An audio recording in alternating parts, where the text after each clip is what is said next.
I want to say in response to, I think, Hans and some other questions here, we have endeavored to provide a great deal of information to you very quickly. And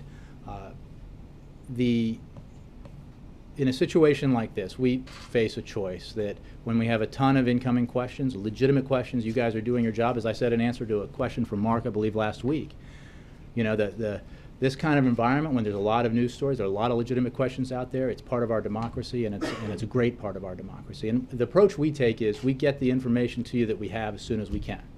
And we try to get that information to you as quickly as possible and as comprehensively as possible. Now, quickly and comprehensively are not objectives that always meet. And our approach is we get the information we have to you, and as we get more information, we fill in the details. And if it turns out that the information that new information we have requires a correction, we do that. That's what I did on Monday when it came to the so-called timeline. So you guys, we have a team here that works really hard at trying to anticipate the questions you're going to ask. The problem is there are a lot of you, and you're good at your jobs and you're smart, and we almost invariably do not anticipate every question that you ask. So sometimes we don't have the answers, and sometimes we need to go back and get them. There's been some legitimate criticisms about how we're handling this, and I say legitimate because I mean it.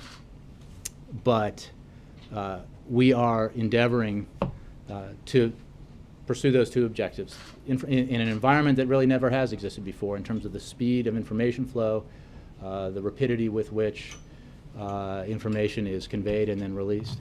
We are working to get you everything we can as quickly as we can and as comprehensively as we can. And the alternative, of course, is to, and it may be a better approach, you and others can decide, is to then say, look, I can't answer any of these questions until later, and then we can spend all our time trying to get everything that we know that we can find, and then waiting, sometimes hours, days. But the demands of the news environment make that very difficult. So we take the path we've taken and accept that it's got some potholes in it and diversions that aren't always enjoyable.